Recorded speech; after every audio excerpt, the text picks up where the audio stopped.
Hello बच्चों, आज हम पढ़ेंगे रिफ्लेक्सिव, सिमेट्रिक और ट्रांजिटिव रिलेशंस क्या होते हैं।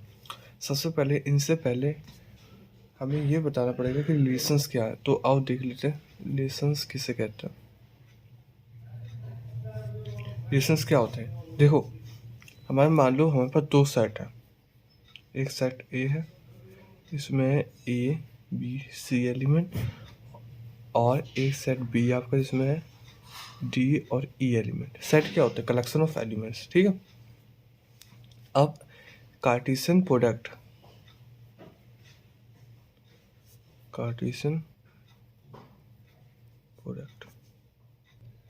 अगर हमने कार्टेशियन प्रोडक्ट लिया तो क्या होगा? A cross B. देखो कार्टेशियन क्या होता है? A cross B.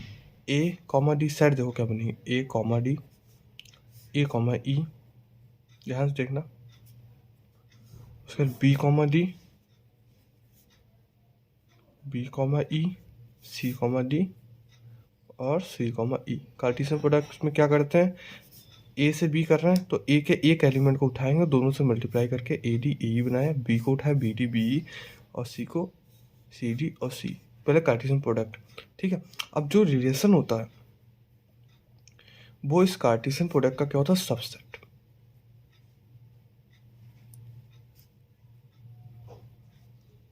कैसे, मैं बताता हूँ। देखो एक कंडीशन दी गई होगी कि जो हमारा ए होगा वो वेदर होगा बी का। हमें ऐसा पेयर ढूंढना है, हमें ऐसा रिलेशन बनाना है। मान लो ए इज वेदर ऑफ बी। ठीक है, ऊपर वाला एग्जाम्पल देखो, तो हम इससे वो वाले पेयर उठाएंगे जिसमें जो ए एलिमेंट होगा वो डी का क्या होगा, वो अपने दूसरे वाले का क्या होगा? वेदर। लेट कर लो, लेट कर लेते हम कि ये वेदर है, ये इसका वेदर है, ये इसका वेदर है, ये नहीं वेदर है, ये सिस्टर है इसकी, ये सिस्टर है, ये वेदर है। लेट करा मैंने। ठीक है, तो हम पेयर कौन सा उठाएंगे इसमें? A D, A E, C D, सी ई और अपना बी डी। तो जो हमारा रिलेशन होता है ना वो हमारे कार्टेशियन प्रोडक्ट से निकला होता है, एक पार्टिकुलर कंडीशन के अनुसार, एक पार्टिकुलर कंडीशन के हिसाब से। ठीक है, अब जैसे कि एक और एग्जांपल मैं बता देता हूँ आपको। जैसे कि मान लो अपना सेट ए है, एक एग्जांपल लेते हैं। इसमें सेट ए अपने पास 1 2 3 है और बी है 4 5 6। हमने कार्टेशियन प्रोडक्ट लिया ए क्रॉस बी, तो हमारे पास एलिमेंट आ गए 1,4 1,5 1,6, 2,4 2,5 2,6, 3,4 3,5 3,6। ठीक है, अब वो बोल रहा है कि हमें रिलेशन एक ऐसा दे दो जिसमें ना जो एक्स वाई पेयर हुए वो कैसे हो? X is equal y plus x equal किसको? वाई -3 मान लो। तो हमें अब इससे वो एलिमेंट उठाने जो ये कंडीशन सेटिस्फाई करें, वही इस रिलेशन में आएंगे, वही रिलेशन की फैमिली में आएंगे। जैसे कि पहला देखो 1 4, इसे एक्स कोऑर्डिनेट मानते, इसे वाई हमेशा मानना। जैसे ए और बी था तो इसे ए और इसे बी, इसे ए इसे बी, इसे ए इसे b, x y x y x y. ठीक है, तो एक्स वाई -3, हम अगर इसका वाई देखें 4 -3 कितना तो 1, एक्स को सेटिस्फाई कर रहा है तो इस पे फैमिली में आएगा। अब अगला देखो 1,5, 1 इक्वल 5 -3 होगा? नहीं होगा, तो ये नहीं आएगा। 1,6 भी रखो आप, 6 -3 क्या 1 के बराबर होगा? नहीं। 4 -3 नहीं, 5 -3 5 देखिए 2,5 आएगा। क्यों? 5 -3 2 के बराबर होगा। ठीक है, अगला देखिए, ये भी नहीं होगा, ये नहीं होगा, ये नहीं होगा, ये देखो ये होगा। तो 3,6, ये रिलेशन आ गया अपना। तो रिलेशन क्या हो गया? इसका एक सबसेट आया इस कंडीशन के हिसाब से। ठीक है, उम्मीद है आप रिलेशन बनाना सीख गए हो। अब इतना समझ गए। अब बात करते हैं इसकी प्रॉपर्टीज़ की। रिलेशन जो होते हैं वो 3 टाइप्स के होते हैं जनरली। तो रिलेशंस की अगर हम बात करें तो या तो वो रिफ्लेक्सिव हो सकता है, या सिमेट्रिक हो सकता है, या ट्रांजिटिव हो सकता है। ठीक है, या तीनों हो सकता है, या कोई दो हो सकता है। ठीक है, अब देखो मैं एक एक करके समझाऊंगा। सबसे पहले हम बात करेंगे, अगर हम रिफ्लेक्सिव क्या होता है, रिफ्लेक्सिव किससे कहते हैं, ठीक है, ध्यान समझना। जो रिफ्लेक्सिव होता है उसका मतलब ये होता है कि कोई एलिमेंट खुद के साथ कैसे रिलेट कर रहा है। कहने का मतलब है, मान लो अगर कोई रिलेशन है x, y is such that x is weather of y, तो हम ये चेक करेंगे क्या इस फैमिली में x, y, a खुद के साथ क्या x खुद का वेदर हो सकता है, क्या x खुद का वेदर हो सकता है, नहीं ना, तो ये रिफ्लेक्सिव नहीं है। समझ में आया। रिफ्लेक्सिव को और अच्छे से समझेंगे तो ध्यान से देखो, अगर मैं बात कर लूँ एग्जाम्पल की कि अगर मैं इसको जो डेफिनेशन के हिसाब से मैं इसे समझा रहा हूँ, डेफिनेशन के हिसाब से अगर मैं पढ़ाऊंगा तो आपको नहीं समझ में आएगा, इस बारे में ध्यान से देखना, ठीक है। तो अगर मैं बात कर लूँ कि हाँ, जैसे एक दो लाइन कोई R is such that L1 L1 is parallel to L2, ऐसे मान लेते हैं कोई दो लाइन है जो L1 पैरेलल। अच्छा एक बात बताओ, अगर मैं इसमें L1 चेक करूं या L2 चेक करूं या कोई और जनरल इक्वेशन कोई Ln कोई भी लाइन आपस में चेक करूं, मेरा कहने का मतलब है, तो क्या वो पैरेलल होगी? एक लाइन क्या खुद के पैरेलल है? ये चीज़ ध्यान रखना, एक लाइन खुद के पैरेलल होती है, हम लोग को बचपन से पढ़ाया था, ऐसा नहीं हो सकता। अगर हम 3D प्लेन में देखें तो एक लाइन खुद के पैरेलल होती है, ये चीज़ अपने दिमाग में ला लेना। तो हाँ ये ट्रू है, तो ये रिफ्लेक्सिव हो गई, ठीक है, समझ में आया। तो रिफ्लेक्सिव का मतलब होता है एक एलिमेंट खुद से कैसे रिलेट कर रहा है, क्या वो उस कंडीशन को सेटिस्फाई कर रहा है या नहीं कर रहा है, ठीक है। और आगे भी समझेंगे। सबसे पहले उससे पहले बात कर लेता हूँ सिमेट्रिक की। जब मैं एग्जाम्पल दूंगा तो एक साथ सारे समझेंगे, उसमें और क्लियर होगी बातें।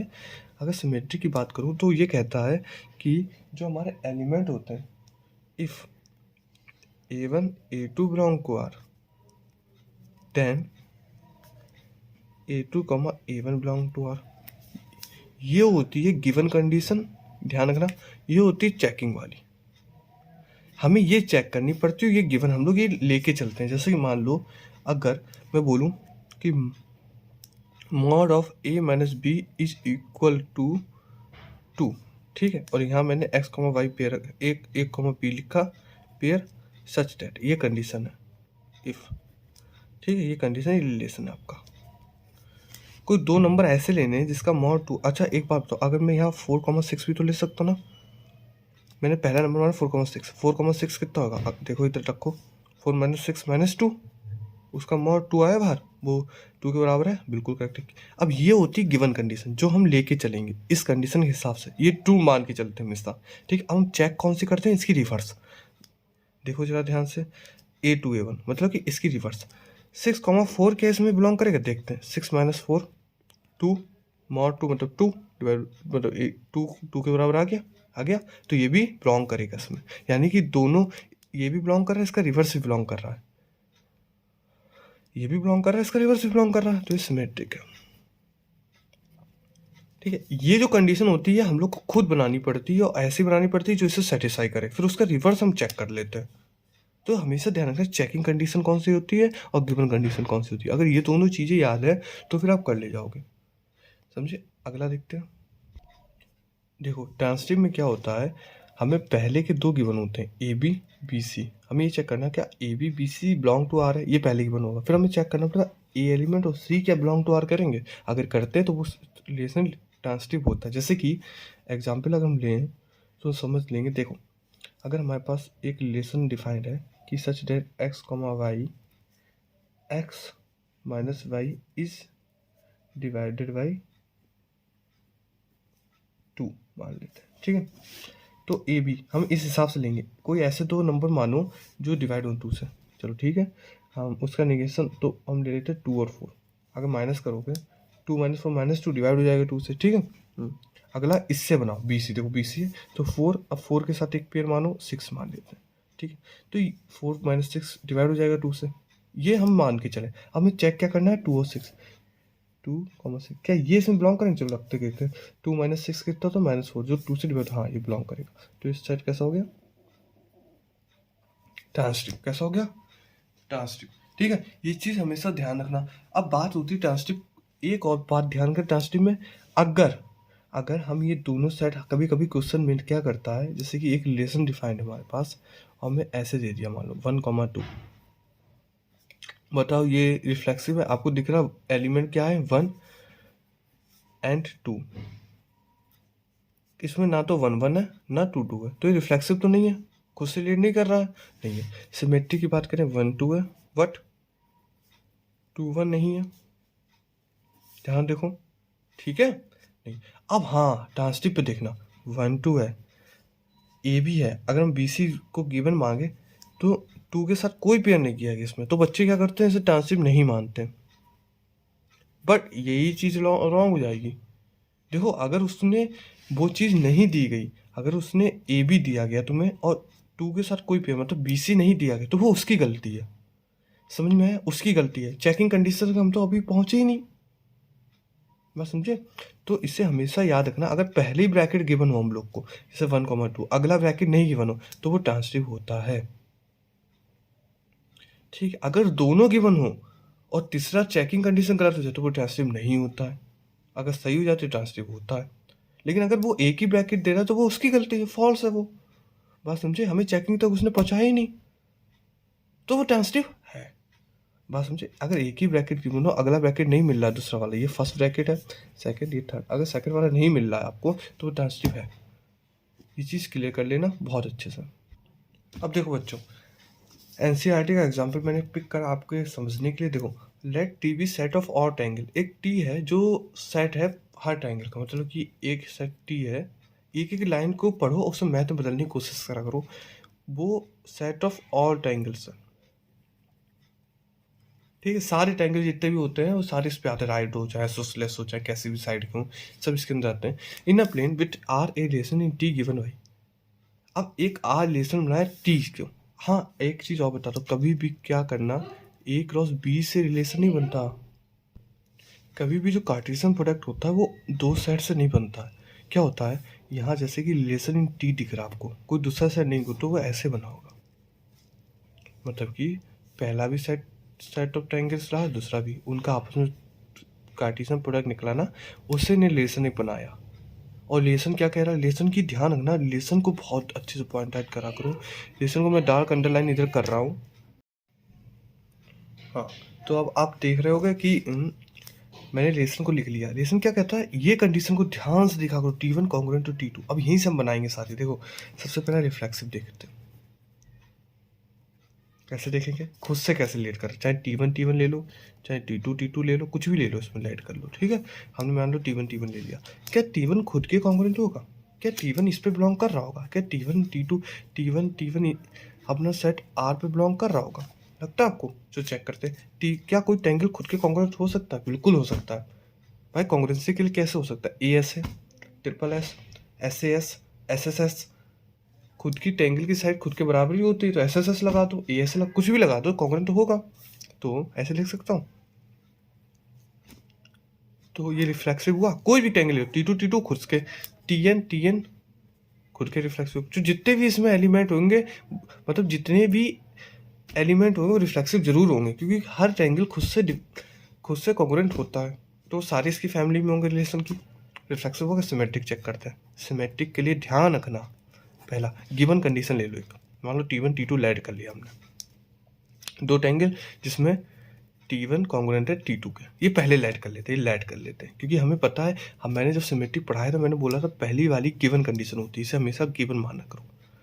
चेकिंग वाली को हम लोग को ध्यान करना पड़ता, इसको इस हिसाब से लेना पड़ता। ले लिया, अब इसे उल्टा कर दो, T2 T1 लिख लो। अब इसे चेक करेंगे, क्या अगर T2 T1 कॉन्ग्रुएंट होगा, बिल्कुल। अगर T1 T2 के कॉन्ग्रुएंट है, T2 T1 के भी होगा, है ना। अगर दो ट्रायंगल आपस में कॉन्ग्रुएंट है, तो चाहे पहले को दूसरे के कह दो या दूसरे को पहले के कह दो, बात वही है। तो ये भी हो गया, तो सिमेट्रिक हो गया।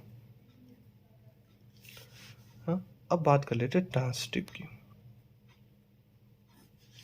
ट्रांसटिव देखते हैं, हम मान लेते हैं दो गिवन कंडीशन वाली T1 T2 एक ले ली हमने, बिलोंग टू R कर रहे हैं, और T2 T3 मान लो बिलोंग टू R कर रहे हैं, ये गिवन है हमें। अगर गिवन है तो ये तो पक्की बात है कि T1 जो होगा वो कॉन्ग्रुएंट होगा T2 का, और यहाँ से T2 जो होगा वो कॉन्ग्रुएंट होगा T3 के। तो हमें चेकिंग क्या करनी, T1 और T3 AC चेक करते, ध्यान रखना क्या ये बिलोंग करेंगे आर पे। अच्छा एक बात बताओ, अगर T1 T2 कॉन्ग्रुएंट तो T2 T3 कॉन्ग्रुएंट, तो इससे हम एज ए रिजल्ट ये लिख सकते हैं कि T1 T3 कॉन्ग्रुएंट होगा। बोलो, अगर T1 T2 के हैं और ये जो T2 वो T3 के, तो T1 T3 के भी तो होगा कॉन्ग्रुएंट, है ना। ये लिख लिया। इससे हमें क्या पता चला कि T1 T3 किस पे बिलोंग कर रहे हैं, आर पे। तो T1 T3 किस पे बिलोंग कर रहे हैं, आर पे। Therefore it is transitive. अब हाँ, सबसे बड़ी बात, अगर कोई रिलेशन तीनों चीजें फॉलो करते हैं तो उसे कहते हैं इक्विवेलेंस रिलेशन। क्या कहते हैं, इक्विवेलेंस रिलेशन। बस ये चीज ध्यान रखना। देखो नेक्स्ट एग्जाम्पल देखें तो क्या कह रहा है, let L be set of all line. एक एल लिखते हैं, सेट ऑफ ऑल लाइन। पहले जैसा एकदम सेम एग्जाम्पल है, in a plane of R V T relation is in L. L cross L से रिलेशन बनाया गया होगा, ठीक, उसके सबसेट से आर निकला होगा, ध्यान रखना। ऐसे दो हमें पेयर लेना है जिसमें जो L1 है, जो एक्स कोऑर्डिनेट है वो परपेंडिकुलर L2। ऐसी दो लाइनें, इस L के सेट से हमें दो लाइनें उठानी है। मान लो L एक बहुत बड़ा सेट है, बहुत ज़्यादा लाइन है उसमें, बहुत ज़्यादा। तो हम क्या करेंगे, इससे L1 और L2 पिक करेंगे और ऐसा पेयर पिक करेंगे, मतलब L1 L2 पिक करेंगे जिसमें पहली लाइन दूसरे क्या होनी चाहिए, परपेंडिकुलर, ठीक है। सो क्या करना है, सिमेट्रिक कि आर सिमेट्रिक है लेकिन रिफ्लेक्सिव और ट्रांजिटिव नहीं है। पर हम रिफ्लेक्सिव के लिए चेक करते हैं। जब मैंने ये रिफ्लेक्सिव लिखा तो आप ध्यान से देखना, रिफ्लेक्सिव जो जैसे मैंने लिखा तो मैं चेक करूंगा L1 L1 के लिए, या L2 L2, या LN LN, कुछ भी ले लो, ठीक है। क्या एक लाइन खुद के परपेंडिकुलर हो सकती, कभी आपको दिखता है तो ये तो नहीं बिलोंग करेगा आर पे। कभी भी एक लाइन खुद के कैसे परपेंडिकुलर, पैरेलल हो सकती है, परपेंडिकुलर नहीं हो सकती है ना। परपेंडिकुलर कंडीशन क्या होती है, ऐसी हो लाइनें 90 डिग्री बनाए दो लाइनें, ठीक है। तो ये तो करेक्ट है, तो रिफ्लेक्सिव नहीं होगा। रिफ्लेक्सिव जो अपना होगा वो नहीं होगा। चलो सिमेट्रिक चेक करते हैं। सिमेट्रिक में अगर मैं दो लाइनें लेता हूँ गिवन में कि ये बिलोंग कर रहा है आर पे, पहला ये लेड कर लेगी गिवन कंडीशन है कि हमारा L1 जो है, जो मेरी लाइन L1 है वो L2 लाइन के परपेंडिकुलर है। अच्छा, अब हमें चेक क्या करना पड़ता है, इसका अपोजिट। हमें ये चेक करना कि ये आर में बिलोंग करेगा, क्या ये आर में बिलोंग करेगा, इस आर में चेक करें। चलो देखते हैं। अगर दो लाइन परपेंडिकुलर, अगर L1 हमारा परपेंडिकुलर L2 है तो L2 भी तो L1 के परपेंडिकुलर है, ऐसा भी तो बोल सकते हो, ये भी बिलोंग करेगा आर पे, यानी तो सिमेट्रिक होगा। ट्रांजिटिव की बात कर लेता हूँ। ये बहुत अच्छा केस है, देखना। हमें इसमें गिवन वाली पे कंडीशन लिखते हैं कि L1 L2 belong to R करेंगे and L2 L3 belong to R कर रहे हैं। ये हम मान लेते हैं L1 जो है वो परपेंडिकुलर है L2 के, और L2 जो है परपेंडिकुलर L3 के। इनका क्या फिगर बनाते हैं, ध्यान देखो। L1 परपेंडिकुलर L2, एक L1 लाइन है जो L2 परपेंडिकुलर, और L2 के परपेंडिकुलर L3 है, बात समझे। तो एक इसके परपेंडिकुलर लाइन ऐसी बनेगी। तो अब ध्यान देखो, L1 L3 तो आपस में पैरेलल होगा, ना कि परपेंडिकुलर। तो हमें अगर AC चेक करें, हम AC चेक करते हैं AB BC, ये AB हो गया, ये BC हो गया। हम AC चेक करेंगे क्या AC बिलोंग कर रहा है, यानी कि L1 L3 बिलोंग करेगा आर पे। आप ध्यान देखो, नहीं करेगा, क्योंकि आर कहता है वो दो लाइन ऐसी लेना चाहता है जो आपस में परपेंडिकुलर, लेकिन ये आपस में कैसे हो गए, पैरेलल। तो ये डिस्कार्ड होगा, ये नहीं बिलोंग करेगा आर पे। Therefore non transitive relation. तो ऐसे कैसे नॉन इक्विवेलेंस, क्योंकि देखो सिमेट्रिक हो रहा, बाकी कुछ नहीं हो रहा।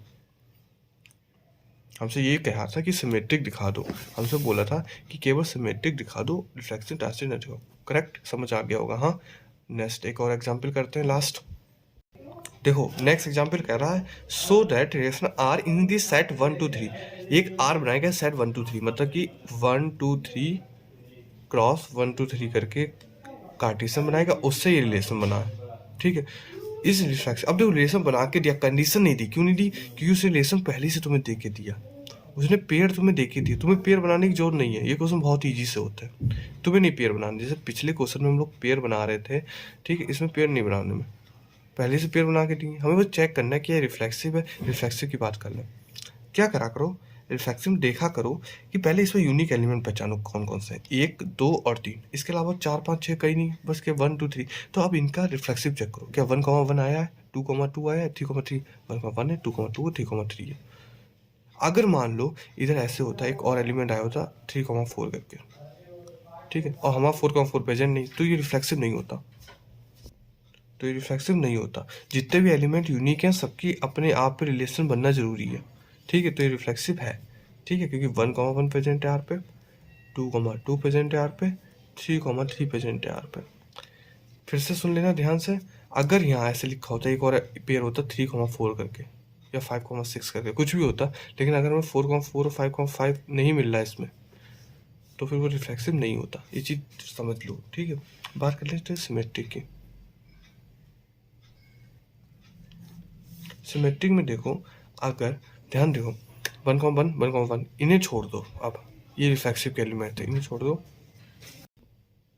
अब सिमेट्रिक की बात अगर हम कर लें, सिमेट्रिक में देखो यूनिक एलिमेंट 1, 2 है, क्या 2, 1 प्रेजेंट है इसमें, हमें पता है अगर 1, 2 हमारा बिलोंग कर रहा है आर में, तो हमारा 2, 1 भी प्रेजेंट होना चाहिए, लेकिन वो नहीं है, ये नहीं प्रेजेंट आर पे। एक्चुअली अगर हम 2, 3 देखें प्रेजेंट आर पे, लेकिन 3, 2 उसके लिए नहीं प्रेजेंट आर में।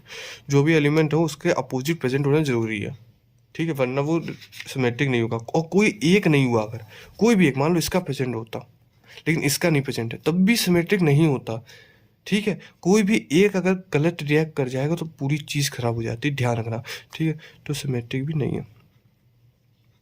ट्रांसिटिव का देखो, ट्रांसिटिव बहुत अच्छा केस है, इसमें ध्यान देखना।